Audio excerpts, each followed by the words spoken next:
I've had many leading experts on this show, including Matthew Walker, and they've all said the same thing about sleep. They've said it's the biggest positive investment you can make in your own performance. You can have the best strategy in the world, but if you're consistently tired, poor decision-making will follow and eventually cause other things to fail in your life. So if you're looking to optimize your recovery, you should start looking at what you're sleeping on. Our sponsor, Helix, makes high-quality mattresses tailored to your body. It doesn't matter if you run hot, sleep on your side, or need something firm. Helix has a mattress for you. And I asked them recently to send one to a member of my team, and Juan received it. And we travel a lot, so when he's home, quality sleep really matters. And he told me he's getting the best sleep of his life.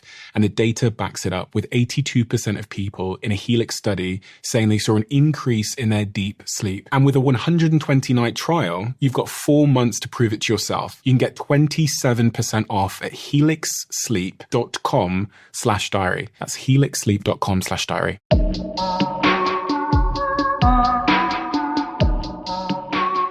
And there's nothing more rewarding in this world than flipping a negative into a positive. Because if you're willing, and again, if you're willing to work hard enough and you're willing to take the shit and the fucking and the bullshit and everything that surrounds negativity, if you're willing to dive into the center of it and you're willing to work in order to flip it into a positive, then I guarantee you will find a positive in it. And I guarantee you that would be the most rewarding thing you ever do. And it's like failure. It's exactly the same with failure. I look at failure and it's just it's like a challenge to me. It's like, you can't do that and you don't know nothing about that. You're going to fail at that. Well, listen, I'll tell you what, I probably will fail at it, but I'm not scared to commit, because I know that the moment I commit to failure, I'll take 2 or 3 or 4 steps into failure and I might go, yeah, right, I haven't achieved that. But those 3 or 4 steps that I've taken, that's what I bank. Those moments in the moment, that's what I bank. A lot of people, they might take on failure and they might fail their objective. And they think, oh, I failed that, therefore I'm a failure. And they forget how far they've come. That just it's completely automatically written off because they're going, oh, I failed that. Do you know what I mean? It's like, I won't go near that again. That becomes part of your identity. I'm a failure. I'm a failure. Yeah. So anytime failures, they think they're safety bubble, bubble, victim, but whatever. They won't go anywhere near it. But I love it. When negativity comes along and failure comes along, I'm so intrigued on what I'll get out of it. I'm so intrigued what I'll learn from it. Because when you learn, you grow. When you grow, you become a better version of who you are. It's just that it's that knock-on effect that it has. And failure is exactly that. Failure isn't going anywhere. I've failed up to now in my life. I'm going to fail to the day I die. So are you. So are you. So are you. Every single one of you in here is going to fail. Whether you like it or not, it's his everyday part of life as much as it is breathing. It's surrounded by us. So why do we ignore it? If it's part of who we are and part of what makes the world tick, then why don't we use it to our advantage? Because the perceived cost of failure, whatever that might be, Jenny at work is going to think I'm not so whatever, and this person's going to write this about me. The perceived cost, especially in the short term, feels greater. It feels, and that's the same force of like the PC brigade, or that, it's like, it's better just to stay in your lane today and to just like put your head down, be quiet, because people think, and this is where it's wrong, people think that's the safest place to be. Reflecting on my own journey, when I went to university and I knew that this was a piece of shit and that I needed to quit if I was actually going to become an entrepreneur, like calling my mum and then telling her I'm dropping out and her telling me never to speak to her again, right? That was the resistance. That was the moment where life goes, stay in your fucking lane, right? Yeah. But and people go, you were so brave. And then you're like that, you're grabbing hold of the wheel, like. But my brain was so clear. The biggest risk, the biggest failure would have been staying in university and living a life not true to myself. So people say, oh, you're so much courage. Okay, courage would have been staying. Yeah. Right. And I think that's the thing. Of course, my mum says, never speak to me again, and I don't speak to her for 2 years. But look at the upside of living even if I'd failed, like look at the upside of being myself. And I think that's pretty much what I'm hearing from what you're saying is like, there's this, there is the short-term resistance where it's like, oh my God, if you fail, you're going to lose it all. It's like, no, you'll lose it all if you don't try. It's exactly how, the thing about it is the way that your mindset thinks then, it's not a complicated way of thinking, Steve. It's not. Do you know what I mean? Yeah. It's like, it's so simple, really, so simple, stupid, that it's almost incomprehensible. And everything that I do, and you just said it there, and what you just said there makes complete sense to me. Just every single word you just said about that story, I'm like that. Yes, it's like, it's obvious. Yeah. Like, why wouldn't you do that, right? But sometimes the most obvious things that are the hardest to process, the hardest to achieve.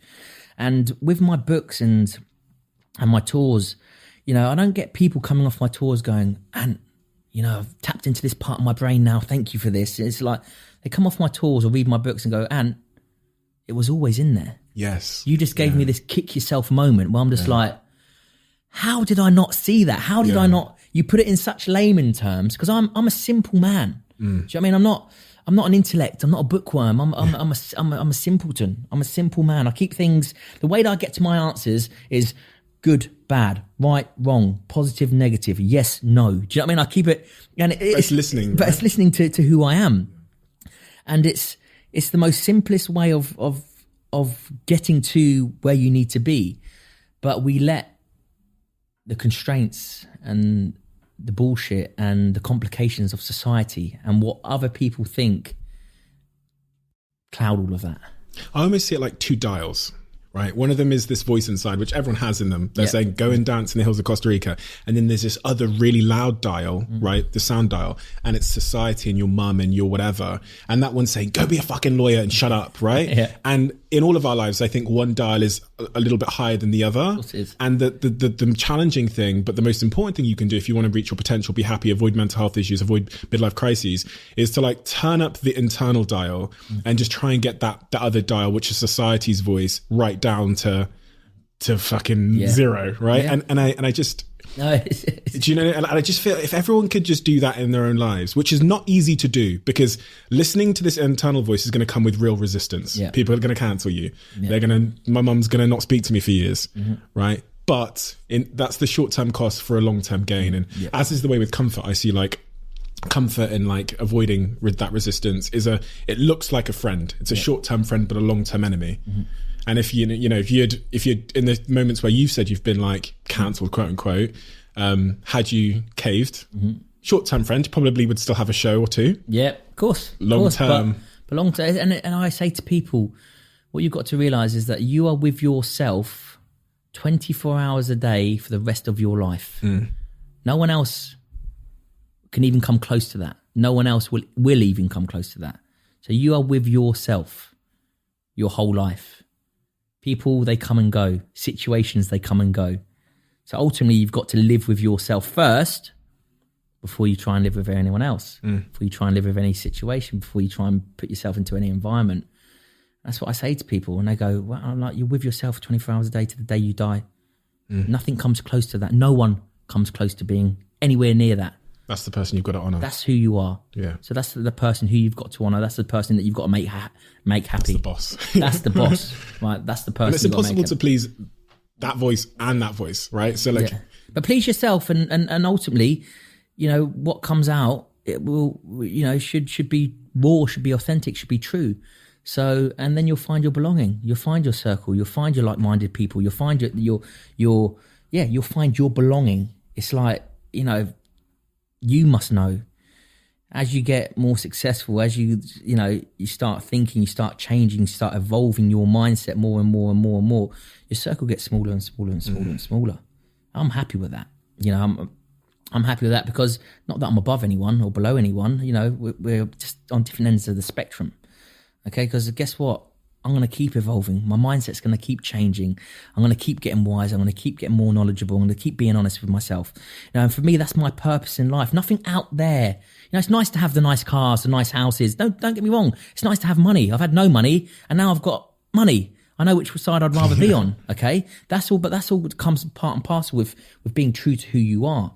And my purpose in life, which is I will never achieve, but which is I find fascinating, is trying to get to the best possible version of Ant Middleton. Trying to get to that, okay? But knowing that I never get to that answer, because I'll be on this constant progression of becoming a better version of who I am. But I never become the best version of who I am, because that's when you're perfect. That's when you're at 100% you, and that's not real. It doesn't exist. But the purpose of getting closer and closer and closer and closer to that answer is such a fascinating journey for me that there's nothing that comes close to it.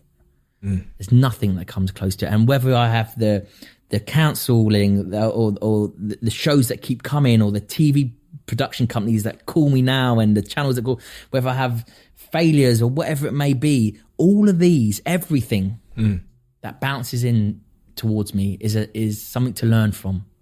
And it's a lesson, and I'm gonna learn from it, and I'm gonna grow from it, and I'm gonna get closer and closer to the answer, closer and closer to my objective, closer and closer to my purpose. And that is to try and get as close as I can to being the best version of myself. And I'm fascinated with that. I'm addicted by it. I'm addicted to it. I'm obsessed with it. So like I said, when I get that Thanos moment, I'm like, bring all this negativity at me, bring it, because I'm just churning away at it. Doesn't mean I'm always happy. Sure. I'm not always happy. I don't go around sprinkling positive fairy dust. I'm not that type of preacher, right? But I preach, working on your mind to make it positive. Challenging negative situation, thinking, what is negative situation? I've got to tackle it with a positive mindset. Make a concerted effort to train your mindset to think positively, to flip the script from this default mindset where everyone, thinks negatively. And I love working at that. So all of this stuff that you give me, it does. Because I go quiet, like this last week has been a media storm, and I'll go quiet and I'll be with my family, I'll be with my management. They're like, Ant, you're quiet. And I'm like, I'm quiet because I'm churning away at negativity. I'm not unhappy. Don't get me wrong. Listen, but I need to be left alone for 2-3 days, maybe a week. Because there's so much negativity coming in, and I'm chipping away at it, trying to find the light. No, nothing there. Trying to find the light, boom, bang. And then I bank this positivity. And then the next week, I'll be, boom, back to Ant. Do you know what I mean? Back to this positive, naturally positive person, because I've trained my mind to think like that. I'm always in a positive headspace. But sometimes I'll go quiet. Doesn't mean I'm always happy. So don't get positivity mixed up with happiness. Yeah. Because they're two completely different things. And happiness comes from in knowing who you are. It comes from being true to who you are, knowing who you are. And you could be the poorest man in the world, and you could be you could have no one or nothing, but you could still be happy. Or you could be the richest man in the world, and you know the script.